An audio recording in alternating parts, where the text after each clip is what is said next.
Je veux agir selon toi et non selon ma chair, mais j'ai besoin de toi. Toi seul connais les combats et les luttes que je mène. Viens, je m'attends à toi. Saint-Esprit, Saint-Esprit, révèle-toi. Saint-Esprit, oh, Saint-Esprit. Notre Dieu est parfait.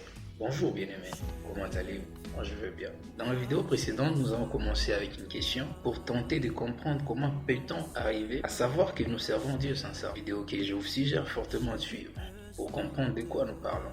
Je vous mets le lien dans la barre d'infos. En tout cas, vous avez été très nombreux à m'envoyer vos témoignages, vos messages, et je vous en remercie du fond du cœur. À titre d'exemple, prenons ce que la sœur Ingrid a eu à dire sur les sujets. Si nous servons les autres par amour, cela montre que nous servons Dieu sincèrement. À cela vient s'ajouter ce que le frère Jérémie a dit. Pour savoir si on sert Dieu avec sincérité, il faut toujours se demander ce que je fais, pour qui je fais, pourquoi je fais et quel est le but derrière.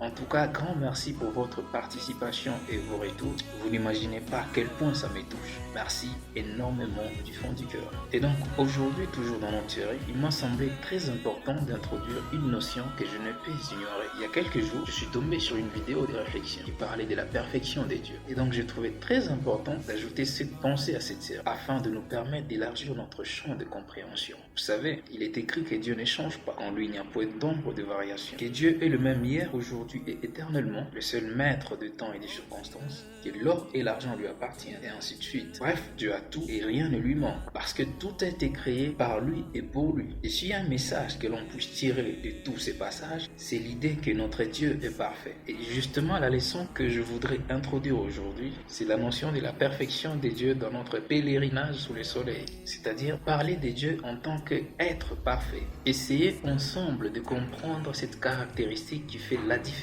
de notre Dieu et qui aussi détermine pourquoi il est Dieu. Et rassurez-vous, nous ne nous éloignons pas du sujet. Vous allez le voir, c'est assez intéressant. Revenons donc à notre sujet. Comment savoir si je sers Dieu sans sa partie 2? Dieu parfait. Selon le dictionnaire, le mot parfait fait référence à ce qui réunit toutes les qualités, sans nul mélange de défauts. Ça veut dire qu'il n'a que de qualités et aucun défaut. Deuxièmement, qui est au plus haut de l'échelle de valeur, qui est complet, total, et enfin qui répond exactement et strictement à un concept. En d'autres termes, lorsque nous parlons de notre Dieu en tant qu'un être parfait, nous disons qu'il n'a que de qualité et aucun défaut. Et d'accord, parlons donc d'un Dieu qui est au plus haut de l'échelle des valeurs, là où rien ni personne ne peut comparer. Un Dieu qui est complet et total, c'est-à-dire un Dieu qui ne manque rien. Il existe par lui-même et pour lui-même. L'homme par exemple n'est pas parfait parce qu'il a besoin des yeux pour voir. Et sans yeux, on l'appelle aveugle. Mais Dieu lui ne voit pas parce qu'il a 2 yeux. Il voit parce qu'il a la vue avec lui. Donc sans ou avec ce qui permet de voir, il voit tout de même. Une personne sans jambes ne peut marcher, mais Dieu n'a pas besoin des jambes pour se déplacer. Bref, un être parfait qui vit au-dessus des limites, qui se suffit, qui n'est pas affecté par le temps et à qui rien ne manque, pour ne citer que cela. Maintenant qu'on connaît un peu sur la perfection, le problème qui se pose c'est comment peut-on dire d'un côté que Dieu est parfait, avec toutes les qualités qu'on vient de voir, et de l'autre dire qu'il veut qu'on les serve? Si Dieu se suffit vraiment, pourquoi aurait-il besoin des serviteurs? Parce que ce qui fait que notre Dieu est Dieu, c'est justement du fait qu'il soit dans la perfection absolue et donc qu'il n'a besoin de rien venant de qui que ce soit. Sinon, qu'est-ce qui ferait la différence entre Dieu et tous les dieux dont on a entendu parler dans l'histoire et dans les mythes? Étaient-ils pas des dieux qui se sont mariés, qui ont eu des enfants et qui avaient tout un tas de personnes à leur service? Car seul celui qui ne peut pas tout faire a besoin des serviteurs et des travailleurs. Dans les contes pour enfants, on dit même que les dieux soleil se marient à la lune et leurs enfants sont les étoiles. Et Jésus dit, celui qui sert est plus grand que celui qu'on sert. Et on est bien d'accord que l'homme ne peut pas être plus grand que Dieu. Alors vous voyez, ça devient compliqué de répondre à la question, comment savoir si je sers Dieu sincèrement? À partir du moment où nous savons que, au fait, Dieu est parfait et en tant qu'un être parfait, il n'a pas besoin de quoi que ce soit. Et je peux même exagérer pour dire, il n'a même pas besoin des serviteurs. Parce qu'on l'a vu, il peut tout faire et sans limite. Rien ne lui manque, il se suffit en lui-même. Maintenant, comment peut-on servir un Dieu qui a tout, qui peut tout, et que au final, si on regarde bien, il n'a même pas besoin qu'on le serve du tout? À ce niveau, je vous demanderai une chose. Gardez vos idées claires jusqu'à la fin de la vidéo. Le but de cette vidéo n'est pas de nous désorienter, mais plutôt de solidifier nos bases. Et comme je l'ai déjà dit précédemment, je voudrais que nous élargissons notre champ de compréhension. Continuons. Eh bien, à mon avis, il n'y a que deux cas. Si vraiment Dieu nous appelle pour les servir, ça voudrait dire qu'il n'est vraiment pas parfait. Au final, il n'est pas différent de nous. Parce que si Dieu est parfait, pourquoi aurait-il besoin des hommes imparfaits comme nous pour les servir? Ou alors Dieu ne s'y connaît pas aux règles de l'écriture. Il peut bien utiliser les anges, tout autre être céleste qui ne faute jamais. Ou alors nous ne les connaissons pas très bien. Nous avons une vague compréhension des dieux. Et le pire dans ça, c'est que au lieu de chercher à le connaître davantage, nous nous sommes simplement limités à des enseignements classiques sur Dieu. Dieu est comme ci, Dieu est comme ça, Dieu c'est ceci et Dieu c'est cela. Et nous ne faisons aucune recherche supplémentaire pour tenter de percer les mystères. La Bible dit, la gloire de Dieu est de cacher les choses. La gloire du roi, c'est de sonder les choses. Or, Christ a fait de nous un royaume des sacrificateurs, un sacerdoce royal, c'est-à-dire que nous sommes plus grands qu'Aaron. Et le travail d'un sacrificateur royal, c'est quelque part de chercher toujours à savoir qui est Dieu. Et par manque de connaissances suffisantes sur Dieu, nous avons fini par créer un Dieu à l'image de l'homme, c'est-à-dire un Dieu qui se comporte comme un homme, qui a besoin de reconnaissance, qui a besoin qu'on lui dise combien il est beau, combien il est saint, combien il est magnifique. Il a aussi besoin que les gens lui servent. Et aujourd'hui, je voudrais nous donner une autre façon de voir Dieu et nous ouvrir les yeux sur ce que est la vie chrétienne. Regardons un peu ce que la Bible a à nous enseigner sur les sujets. Dans le livre de Matthieu chapitre 3, versets 1 et 2, il est dit en ces temps-là parit Jean-Baptiste, prêchant dans les déserts de Judée. Il disait, repentez-vous, car le royaume des cieux est proche. De paroles que le Seigneur Jésus-Christ est venu confirmer mot pour mot au tout début de son ministère. Dans Matthieu chapitre 10, verset 7, il dit, allez, prêchez et dites, le royaume des cieux est proche.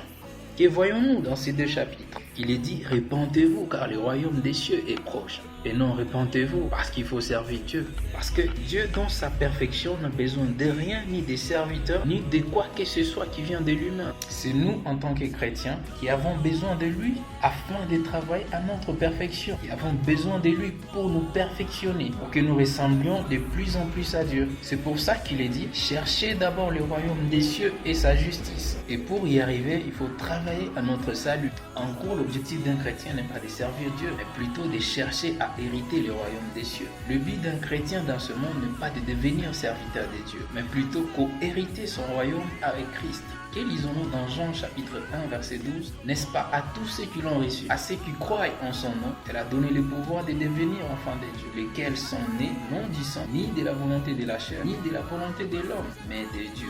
Et Paul dit aux Romains dans le chapitre 8 verset 17, si nous sommes enfants, nous sommes aussi héritiers, héritiers de Dieu et co-héritiers de Christ. Si toutefois nous souffrons avec lui, afin d'être glorifiés avec, dites-moi, entre un fils et un serviteur, à qui le Père donne gloire. La glorification est un droit des enfants, un droit des fils. Jésus l'a dit dans Jean chapitre 17, verset 5, Père, glorifie-moi auprès de toi-même, de la gloire que j'avais auprès de toi avant que le monde fût.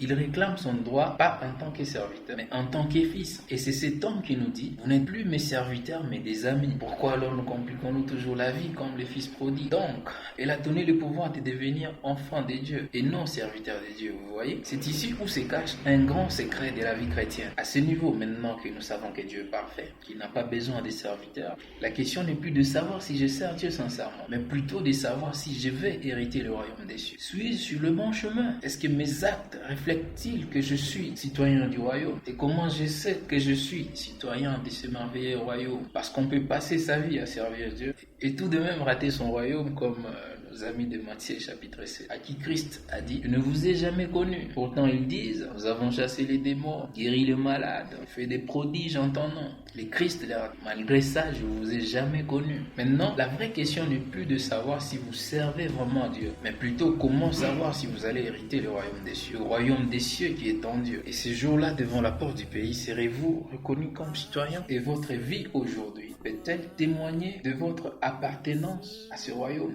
Aujourd'hui, si vous partez, qu'est-ce qui peut vous rassurer que Christ vous dira « Bienvenue à la maison ». Voyez-vous, dans votre vie chrétienne, ne cherchez pas à servir Dieu, car ceux qui avaient essayé en ont connu des conséquences très sévères. Prenons Saül par exemple. Il avait essayé de servir Dieu en lui offrant de beaux gras, mais à cause de cela, l'Esprit de Dieu l'avait quitté. Ou alors Uza, qui voulait sauver l'arche de l'Alliance, qui penchait d'un côté, voulant la retourner à sa place, il en est mort sur les champs. Je ne vous parle pas des règles strictes qui étaient soumises aux prêtres et aux principaux sacrificateurs. Certains sont morts en présence de Dieu dans les tabernacles. Et quand même ils mouraient, personne n'avait le droit d'aller chercher leur cadavre. On leur fermait une corde à la jambe avant d'entrer. Et lorsqu'on remarquait qu'il n'y avait pas de réaction, on avait compris qu'ils étaient morts. Et on les tirait simplement vers l'extérieur. C'est difficile de servir Dieu dans sa perfection, surtout dans notre génération. Et si nous pouvons faire quelque chose aujourd'hui, c'est chercher à hériter son royaume qui est gratuit. Dans Jean chapitre 3 verset 16, il est dit « Afin que quiconque croit en lui ne périsse point, mais qu'il ait la vie éternelle. » Voilà qui est un chrétien. Et dans la vidéo suivante, c'est là que nous allons faire du mieux que nous pouvons, étudier comment nous pouvons hériter le royaume des cieux et comment savoir que nous sommes en train de faire ce qu'il faut pour hériter son royaume. D'ici là, portez-vous bien.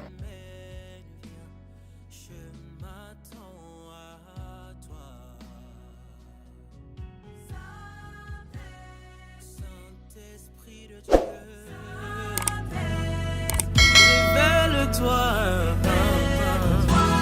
Esprit de Dieu au milieu de nous. Oui, fais ton entrée.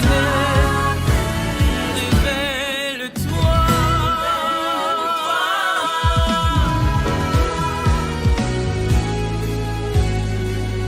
Je m'attends à toi.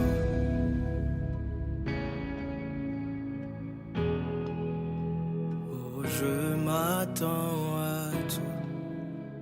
Oh Dieu, oh Dieu, oh Dieu, oh Dieu, je m'attends à toi.